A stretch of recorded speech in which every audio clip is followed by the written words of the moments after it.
Mga kababayan, mga katambay, si Kamanong po, nagbabalik na naman po muli para po magkomento po sa inyo dito po sa Tambayan mga kabayan. Samahan niyo po ang inyong lingkod, magkomentuhan po tayo. Magandang umaga po muna, tanghali, hapon, gabi, madaling araw po sa atin lahat. Sana po nasa mapayapa po tayong kalagayan lahat, mga kababayan. Umpisahan na po natin mga kababayan. Ito po, komentuhan po natin, ito pong pahayag ng chairman po ng Senate Blue Ribbon Committee na si Senator Lacson, na posible daw po na kumbidahin daw po nila si Chavit Singson, mga tambay, sa hearing po na ginagawa po sa Senado. Pakinggan po natin ang balita at komentuhan po natin, mga kababayan. Umpisahan na po natin. Walang nakikitang issue si Senate Blue Ribbon Committee Chairperson Panfilo Lacson kung dadalo sa investigasyon ng mga maanumalyang flood control project si Ako Bicol Party List Representative Zaldico. Ayon kay Senator P, maaari namang kusang loob na pumunta si Ko sa pagdinig. Anya, ang interparliamentary courtesy ay hindi ibinibigay sa individual na miyembro ng Kamara kundi sa institusyong kanilang kinakatawan. Kabilang din sa maaaring imbitahan sa susunod na hearing si dating Ilocos Sur Governor Luis Chavit Singson na nagsabi kamakailan na dapat imbestigahan rin ng binuong Independent Commission for Infrastructure o ICI ang mga flood control projects sa Ilocos Norte. Po mga tambay, yan.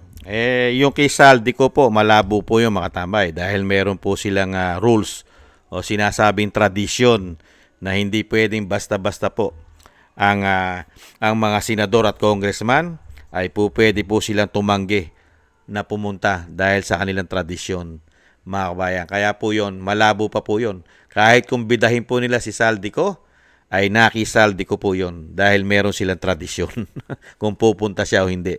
Pero ito naman po si Manong Chavit, pupunta po ito. Pupunta po ito pagka kinumbidahan po, pag kinumbida po ito at pinadalan po ng invitation ng Senado sa mga susunod na hearing. Hindi po napakaganda po kasing maimbestigahan din po at makapagbigay po ng statement si Manong Chavit po ng Ilocos Norte. Ilocos Sur. Ilocos Sur, magkatabi po yan Dahil noong nakaraan mga araw ay nagpasabog po ang Chavit Singson, si Chavit, di po ba? Ano po sabi ni Chavit? Dahil po binabakbakan din po ang Ilocos Sur, lalong-lalo po sa sinasabing mga proyekto. Hindi po ba? At pati yung kanyang sinasabing mga contractors ay yung kanyang kumpanya na nagbibigay na serbisyo sa doon mismo sa kanilang lugar at sa mga marami pang iba dahil isa rin po yata sa negosyo niya yan, mga contractors. Hindi po ba?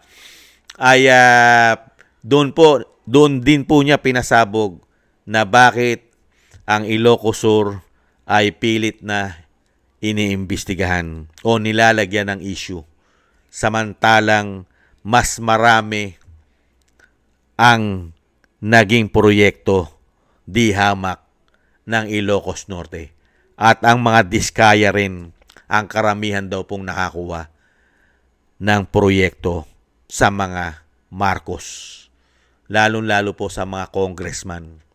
Hindi po ba? Sino po ba ang congressman o representative ng Ilocos Norte? Isa po roon ang anak ng presidente na si Sandro Marcos. Hindi po ba? Hindi po ba napakasarap po imbestigahan muna ang bayan ng Pangulo bago mo imbestigahan ang lahat halos ng bayan o probinsya sa buong bansa? Walang exempted. Di ba? Dapat linisin mo muna ang bakuran mo bago mo linisin ang iba. Unahin mong linisin ang bakuran mo. Hindi po ba? Pagka nalinis mo yung bakuran mo at yung sinasabing malinis, maayos ang mga proyekto, walang mga mahihina ang standard, low standard, at walang ghost project, at ang pera ay hindi naibulsa dahil sa laki ng hinihingi ng komisyon. Di ba? Dahil sinabi na po ng Diskaya yan sa napakatalamak ng mga politiko ngayon sa pera. Ano po sabi ng pamilya Diskaya? Napakatindi po ng hinihingi nila ngayon ng mga politiko na komisyon. Ang 100% na budget ng isang proyekto, halimbawa ang flood control, ang natitira na lang daw po ayon sa mga diskaya umano, ay 30% na lang. Dahil yung 70% na budget ng proyekto ay napaghahati-hatian na daw po ng mga demonyong politiko sa ating bansa na sugapa at gahaman sa pera. Ayon po yan sa mga diskaya. 30% na lang po ang natitira sa proyekto. At yun po ang pagkakasyahin nila at doon pa sila kukuha ng kita. At syempre, ang mga diskaya ay kailangan kumita ng mas malaki. Kaya yung 30% na hawakan nila umano, mga kababayan, baka 10% na lang ang natitira sa proyekto.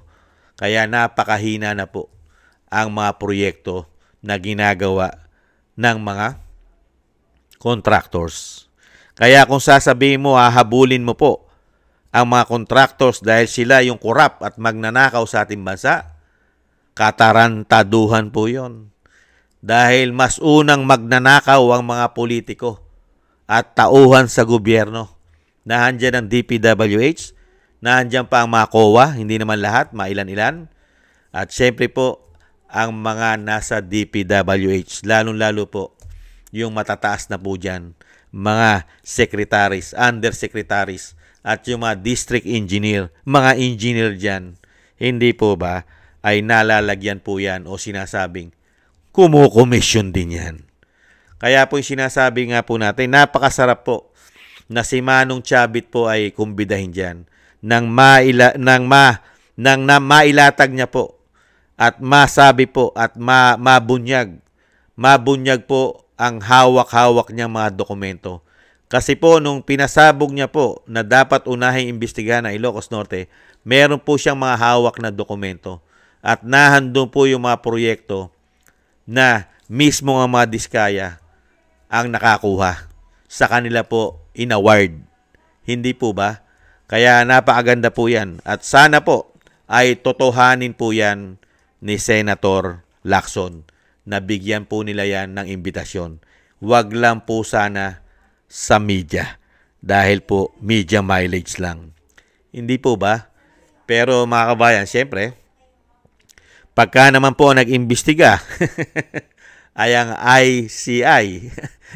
Di ba? Itong ICI ang mag-iimbestiga. Itong Independent Commission ang mag-iimbestiga dyan sa Ilocos Norte. Sino po bang nagtatag niyan? Hindi po ba? Hindi po ba ang Pangulo ang nagtatag niyan? Hindi ba makakaroon ng hocus-pocus? Di po ba? Hindi naman independent talaga yan, yung komisyon na yan.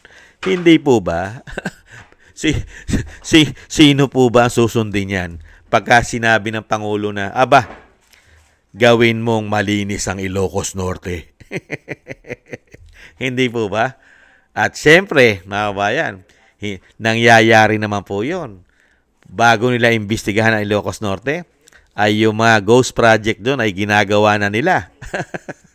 Para pagpunta po ng investigasyon, ay planchado na ang mga sinasabing problema ng Ilocos Norte na mga ghost project. Hindi kaya? Nangyayari po yun. Dahil yung isang ghost project doon sa Mindanao, na I think Davao Occidental po yata yun. O isang part ng Davao. Malaki po kasi Davao Napakalaki ng Davao. Di ba? Yung ghost project po doon, minamadali Yung bayad na po yung ghost project, bayad na. Pero ngayon pa lang nila ginagawa dahil pumutok na. Pinaplansya na po nila yung gusot. Ganon po nangyayari. Kaya po pwede po mangyari sa Ilocos Norte yon. Kung meron po mga anomalya na proyekto ron, gano'n na lang po ayusin ng nakaupo ngayon dahil sila po ang administrasyon. Hindi po ba? Pwede po nilang gawin agad-agad para hindi po sila masilipan ng napakaraming proyektong sablay at ghost project sa Ilocos Norte. Komento ko po, mga katambay. Hindi naman masama mag-komento. Pero ang importante po ron, mga katambay, sangkot din sila sa mga nakakakuha ng komisyon umano. Dahil mismo ang Diskaya ay contractor din po nila. Hindi po ba? Yun ang issue ron eh. Dahil pumutok na po yan. Kaya ang napakaganda po nun, talagang si Chavit Singson ay makapagsalita rin po sa Senado. Mga kabayan, para po klarong-klaro at meron dokumento na hawak si Chavit at ito po ay ihayag niya, ipagsigawan niya sa buong mundo, sa buong bansa, na ang pamilya at ang mga Marcos na politiko ay nakakakuha rin ng mga contractors na may issue ng korupsyon sa ating bansa. Lalo-lalo na ang mga Diskaya na yan po ay sinasabi nila na korap daw. Hindi po ba? Kung korap ang Diskaya at yan ang kinuha mong contractors, ano ibig sabihin? Eh di korap ka rin umano dahil pinagbibintangan yung korap sila, eh ikaw pa hindi maging korap. Eh proyekto mo yan.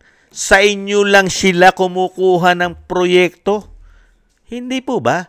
Proyekto ng mga congressman dinadala sa probinsya, sa distrito. Kaya kung kakasuhan mo ang mga Diskaya, hindi ba dapat unahing kasuhan yung kumukuha at nagpaparti-parti sa 70% daw na komisyon na nakukuha sa buwis ng taong bayan? Hindi po ba, mga kabayan?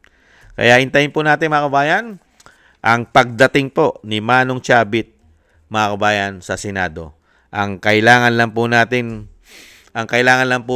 intayin ay kung tututuhanin ni Ping Lacson, ni Senator Lacson, ang kanya pong release, ang kanyang media press release, mga kababayan.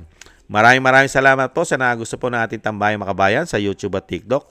At syempre, ganun din po sa ating mga subscribers. Maraming salamat po sa inyong lahat. At sa patuloy po nagsusubscribe, thank you po, mabuhay po kayo. At sa mga nagbibigay po ng tulong at biyaya, shoutout po sa inyong lahat, mabuhay po kayo. Ingat po, mga kababayan. At sa mga nagko-comment, like, share, and subscribe, thank you rin po. At yung dasal at panalangin po natin, mga kababayan, pagsamasamahin po natin, na isama po natin sa ating mga dasal na maingatan po ang pamilya Duterte, ang ating Vice President, at ang dating Pangulong Duterte na mailayo po sila sa kapahamakan. At mabigyan pa po ng kalakasan at buhay, tumagal pa po ang buhay at kalakasan ng ating dating Pangulo at makabalik po sa lalong mabilis sa ating bansa. Thank you po sa mga dasal po ninyo. At ganun din po, mga kabayan, tayo po mag-ingat at magdasal para po sa atin at sa ating sambahayanan. Thank you po, mga kabayan. Ingat po. Muli, paalam.